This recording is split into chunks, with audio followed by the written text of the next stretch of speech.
Wynand, I know you, but I don't know you so much, and I always wanted to know a little bit more. So my first question for you today is can you explain me where your passion for the Arabian horses comes from? So I grew up on a farm in Namibia. So my dad is a cattle farmer, so with beef.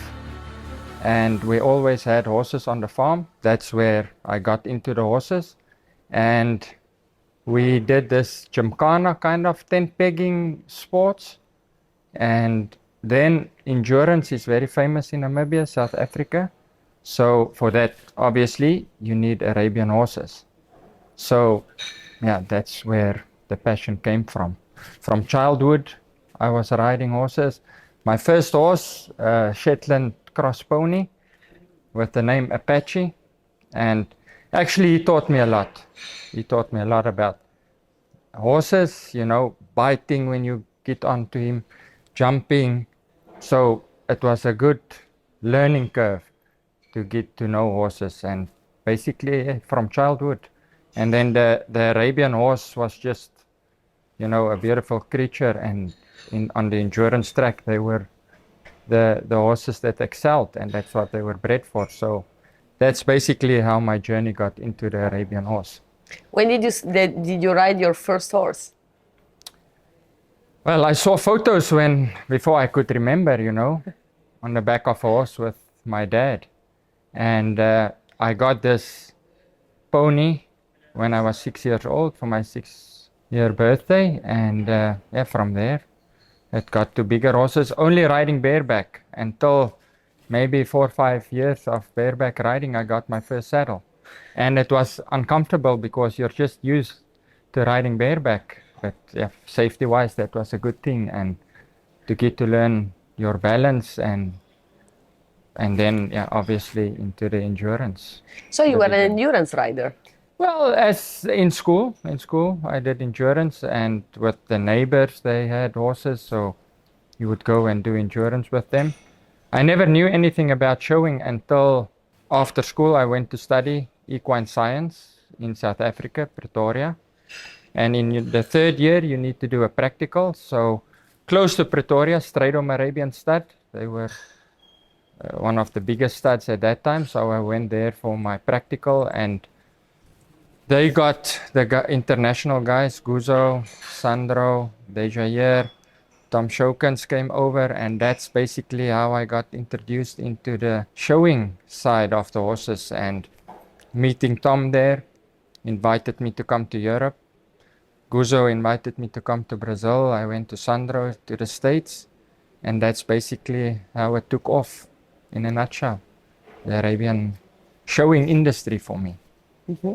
Yes. Let's go back to the endurance for a bit before we go to the shows, okay. Because that's something very important for the Arabian horses, because of course it's one of the most versatile horses in the world, and especially for endurance. Correct me if I'm wrong, but it's one of the best horses. Tell me about your experience in endurance. What did you like about it? Why the Arabian? Why it's beautiful to do endurance? Tell me about this moment of your life. Well, the horse we had we call them in South Africa, it's a breed, Boerpaard, which means a farmer's horse. They kind of bred from different other breeds, crossed with a saddle-bred horse. So his name was actually Billy the Kid. So because, I mean, when I was young, everything Western movie, all horse movies, that's what I watched. And, you know, he was good on the shorter distance, 60 kilometers, maybe 80 kilometers. But when it got to further just distances, I mean, they are just not bred to do that. And that's where the Arabian horse has the capacity to go beyond other breeds. Yes, so that's important. It's a versatile breed. Nowadays, I mean, we have the performance horses in the States where they look like American saddlebreds. The ability they've got, we've got our show horses, and then also the endurance horses, which is important, I think, to breed form to function. That's what I think every judge or everyone that gives a seminar would explain. You want a horse that would be able to be versatile. And luckily in South Africa and Namibia as well, we've got all the different disciplines like they do have in the States. So we've got the country, English, driving, hunter pleasure, the open classes, you know, 𝘄𝘁𝗃. So the horses have to be able to do all those different classes. So, I mean, I don't know if you've been in South Africa at one of the shows, but most of the judges that's been there, you have the horse. The first day you would see it in hand, and the next day it would be doing 5, 6 different ridden classes. And then you have the kids also riding the horses, so that's important. Also, the other thing I think sometimes we do forget is the mental ability of the horses, you know, and that's important also to breed for horse that can cope in all the different disciplines, to be versatile. So let's go back to you instead. My question was like, when did you actually felt inside and decided that you really wanted to step into the Arabian horses? So doing my practical straight on Arabian stud, they placed me to take care of all the stallions. So it was about 15 stallions. I was the groom for them, you know, and the daily handling, and then with the guys coming from abroad, 𝘂𝘁𝗄𝗿, 𝘚𝘛𝘖 coming to school the horses, I just felt, you know, I liked what they were doing. And at the end of the day, I had the feel of the horses, and it was fun, you know, showing these horses, going to the show. Actually, my first show in South African Nationals in 2008, all the grooms and, you know, let's say non-professional people just working with the horses, we had our groom handling classes, and my wife was also part of, or my wife now, then girlfriend was also showing against, and I ended up actually last in this class with the mare I showed. And but then, yeah, it progressed. It just, from there I went to Europe, to Brazil, and with anything, the more you practice, probably the better you became. And it was, working with these horses was really something I liked. Why show horses? Like, what the shows and the Arabian halter horses gives to you? Well, first of all, I mean, it's just beautiful horses in general to work with. The character of the horses, you know, their characteristic, the snort and blow, which you see even at the show when you have some horses in the collecting arena, when, you know, they really put the tail on the back, snorting and blowing. It's a beautiful breed, and I mean, it's a something a person got into and probably tried to be good at it, and that's how I got in, or still doing the showing, you know, traveling around. It's hard to be away from the family, but it's exciting, and a privilege also to go around, a blessing. Tell me about the sacrifices, because we know, being inside the industry, that anyway the Arabian horse gives you a lot, but also takes a lot, and especially this industry, because there is a lot of traveling, there is a lot of pressure, there is a lot of tension. So tell me about this side, the sacrifices that you have to do, how you handle the stress. Exactly. I have to say, over these couple of years, you know, being in the industry, traveling a lot to the Middle East, in the beginning staying 2-3 months at the place, you know, working from the ground up. A person, you have to prove yourself to the clients. You need to definitely work hard. And then, yeah, also blessings from above, you know, finding the good horses, finding clients that do believe in you, that you can show their horses, giving you the opportunity.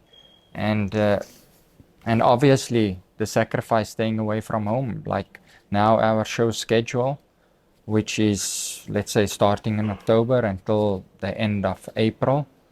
And it's difficult to be long times away from home, but at the end of the day, my wife understands, the kids, they do, it's difficult for them, but they do understand. So it's only the first few days, and then they've got their routine and today with the WhatsApp calling, video calling, at least you can see each other. And yes, that's... Is the Arabian horse a family business, like a family passion? Everyone in our family do like horses. We still have horses on the farm. doing cattle work, and currently me and my wife, we're in partnership with the owner of 𝘵𝘱, the sire of Azam in South Africa. So there we're in partnership breeding some horses. So yeah, all of us, we do like horses, everyone in the family. Yes. What's the part that you love most about your job with the horses? When you know a horse performs to its best. So what I tell the owner and what I tell myself is, when you go and take a horse into the class and you know the horse, you show the horse to its best and the horse performs to its best. At the end of the day, we cannot do anything about the result. That's not our job. But when a horse, you had a good performance and the horse was happy doing the performance and the client is happy, I would say that's the nice part about it. Yeah, obviously the result, it's nice when you end up in a good placing, but when you had a good performance and the client is happy and the horse did it the best to its ability. Is there a horse in your life that actually is really important for your evolution, for your story? Well, I mean, in the beginning, learning about horses, this little pony taught me a lot, 𝘁𝗵𝗵𝗿, back in the day. Then my first endurance horse, 𝘵𝘆හි the name then. Getting to Start, working with all the stallions, Magic Dream was something special. I worked with, I mean, presenting this horse, the aura he had around him, I mean, it was a special horse. It was a privilege also to show him in South Africa. And is there a special person that during all these years actually taught you a lot, or like means a lot for you? Well, mentors-wise, I would say the guy I learned a lot, probably the most in halter training, would be 𝘁𝘍, also Guzo, and Sandro, and then coming to Europe, 𝘊𝘂𝗄𝗁. I mean, I learned a lot from them, and in this industry you have to go to the shows and watch every handler what they are doing. Yeah. That's some guys ask, how do you know how to stand up a horse? But by watching and practicing, you know, it's the way to learn. And at the end of the day, you should have the feel to do it, and the feel, the talent, the opportunity. So I think all of that together helps you being a handler. If you see yourself in 10 years, what do you wish for yourself? What's your aim? Obviously, I would say at this stage, I'm feeling very blessed with the, let's say, trajectory of the way it's going now. And yeah, for sure, a person would like to have more good horses to perform well in every show. I cannot really complain about if you have health, and what I tell the guys at the shows, you know, when you have health, and probably everybody, you have a roof over your head and a healthy family, I mean, and people around you that love you, then you should be content. So But you have a dream. A dream which came kind of true was now with Azam in Paris. I mean, it's my first horse really showing in Paris. And I mean, the result was phenomenal. The journey was phenomenal.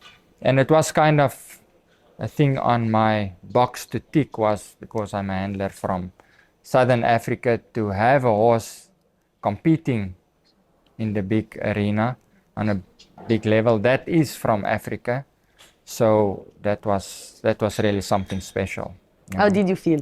I mean, undescribable, the feeling and the whole journey, you know, going into that was just amazing. So yeah, that was definitely something, and hopefully it can continue. Now we hope we can breed something again from Africa and bring it to Europe and have another surprise, you know. Absolutely. And that's probably more fulfilling, to have this whole journey, you know, spotting the horse. It's not just showing the horse. It's been a lot of obstacles. And you had the interview with Bilal and Yaku as well, so you guys know that kind of Yeah, we know part everything of about the story, which is just phenomenal, how everything fell into place, you know, from the quarantine. It's actually a miracle in itself. What was your dream job as a child? Well, I would say one of my, I think it was grade 3 or something, then they ask you what occupation you would like, draw a picture of what job you would do, and that time I was thinking about rodeo was quite cool, you know, a lot of action. So I'm happy with the injuries in that department. It didn't end up, but yeah, it was obviously something with horses, you know. And tell me, if you would have the chance today to look at a very young Wynand that would stand there in front of you, what would you tell him? Well, someone that would want to go into horses, that's what you mean. I would have liked it if I was introduced probably earlier into the Arabian horse scene, to put it that way. So it was only at the late stage that I knew about Arabian showing existed. But actually, I really meant you, a young Wynand. Like, are you proud of yourself? What would you tell him? Like, good job? Definitely. I mean, it's grace from above, support of the family. You know, a person can just be happy the way it went, and still going, you know. So you would do the same choice? Definitely. I was thinking many times about it, what other occupation I would do. And at this stage, I cannot say, well, I wanted to become a lawyer or something else in other occupations. So I'm happy the road that it went, you know. So I have one more question for you. What do you think the Arabian horse brings into life of the people? I mean, it brings a lot. Horses in general, I would say, every different breed, the people in every different discipline. But the Arabian horse now, we can see in every show how many diverse cultures comes together, different people from everywhere. So definitely this Arabian horse brings people together, and we can share a common passion and enjoyment. Yes, that's what I would say the Arabian horse brings. And probably happiness to a lot of to the people, you know, it's fun. And how is the reality of the Arabian horses in South Africa and Namibia and Africa in general? I would say it's, you know, the scale, it's small. Endurance is the focus point because it's quite easier to do. So every person that's into the horses, they have their horses on the farm. So to prepare the horses, it's more easier for kids to ride, you know, that's why it's a bigger industry. We don't have many shows, but I have to say there is an uprising again in the industry in South Africa, especially with Azam getting the people excited again. So a lot of people getting into breeding a bit more. So yeah, hopefully. So you can say that your Azam story was really a big incentive also for your country. Exactly. So I mean, the stallion now, everyone wants to breed to 𝗵𝗲. The first time, a couple of years, two years ago, Yaku brought him to Namibia to compete at the Namibian Nationals. And when he was there, I told the people, I made a joke. I said, well, if breed to him, it doesn't matter which mare, just breed to him, you know. And so definitely it's a huge incentive, and it's good for the country. Yeah. to show the people there is this possibility to breed a horse that can go and compete on the world stage. Wynand, thank you so much. You have a beautiful story, and I'm very happy that we chit-chat a little bit more. Thank you. I wanted to know where you come from, where your passion comes from, and it's very nice also to hear that comes from your childhood. I really believe that what you live in your childhood kind of shape who you will be in your life, you know, and most of the time shapes your life as well and your personality. Definitely. So that's just something that remark my thinking even more. Thank you very much, and I appreciate. Thank you very much. Thank you. Enjoy.